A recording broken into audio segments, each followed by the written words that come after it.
नमस्कार, मी वृषाली पाटील बातमीपत्रात आपलं स्वागत करते। सुरुवातीला पाहूया पुणे अत्याचार प्रकरणासंदर्भातल्या टॉप 9 बातम्या। पुण्यात स्वारगेट बस स्थानकात शिवशाही बसमध्ये पीडित तरुणीवर 2 वेळा लैंगिक अत्याचार केल्याचं समोर। लैंगिक अत्याचार झाल्याचं वैद्यकीय अहवालातून स्पष्ट। पोलिसांच्या 8 पथकाकडून आरोपी दत्तात्रय गाडीचा शोध सुरू। आरोपीपर्यंत पोहोचण्यासाठी पोलिसांकडून भावाची चौकशी। पुणे अत्याचार प्रकरणाची मुख्यमंत्री फडणवीसांकडून दखल, तपास गंभीरतेने करा। फडणवीसांच्या पुणे पोलीस आयुक्तांना सूचना। पुण्यातील घटना क्लेशदायक, आरोपीला तात्काळ अटक करा। अजित पवारांच्या पुणे पोलीस आयुक्तांना सूचना। अजित पवारांनी पोलिसांकडून दिवसभरातील कारवाईचा अहवालही मागवला।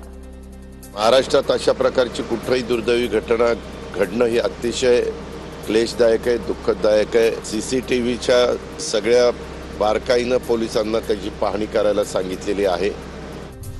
स्वारगेटमधील डेपो मॅनेजर कंट्रोलरवर कारवाई करणार। 23 सुरक्षा रक्षकांना काढून नवीन सुरक्षा रक्षक नेमणार। पुणे अत्याचार प्रकरणानंतर परिवहन मंत्री प्रताप सरनाईक यांची माहिती। महिला प्रवाशांच्या सुरक्षिततेसाठी मंत्रालयात बैठक होणार। गुरुवारी दुपारी 12:30 वाजता बैठक बोलावली। मुख्यमंत्री फडणवीस, उपमुख्यमंत्री अजित पवार यांच्याकडून अत्याचाराच्या घटनेची गंभीर दखल। पुणे अत्याचार प्रकरणानंतर ठाकरेंच्या शिवसेनेकडून बससह आगारातील सुरक्षा रक्षक कार्यालयाची तोडफोड। जुन्या बसमध्ये दारूच्या बाटल्या, साड्या, बेडशीट सापडल्याचा वसंत मोरेंचा आरोप। पुणे पोलिसांचं नक्की चाललंय काय? पुण्याच्या पालकमंत्र्यांनी पोलिसांना जाब विचारावा। अत्याचार प्रकरणानंतर सुषमा अंधारेंची अजित पवारांवर टीका।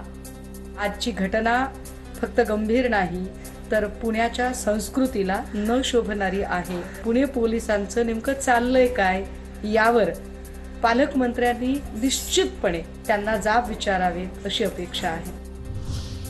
राज्यभरातील बस स्थानक परिसरात असलेल्या जुन्या बसेसची ताबडतोब विल्हेवाट लावा। पुण्यातील अत्याचाराच्या घटनेनंतर परिवहन मंत्री प्रताप सरनाईक यांचे आदेश। जुन्या बसेस अवैध धंद्यांचे अड्डे बनत असल्यानं हा निर्णय। स्वारगेट बस स्थानकाच्या आगार प्रमुखांनी सुरक्षेसंदर्भात पुणे पोलिसांना दिलं होतं पत्र। या पत्रातून पोलिसांकडे सुरक्षा पुरवण्याची मागणी केली होती। तर स्वारगेट स्थानकाच्या आगार नियंत्रक मोहिनी ढेरेंची पोलिसांकडून चौकशी।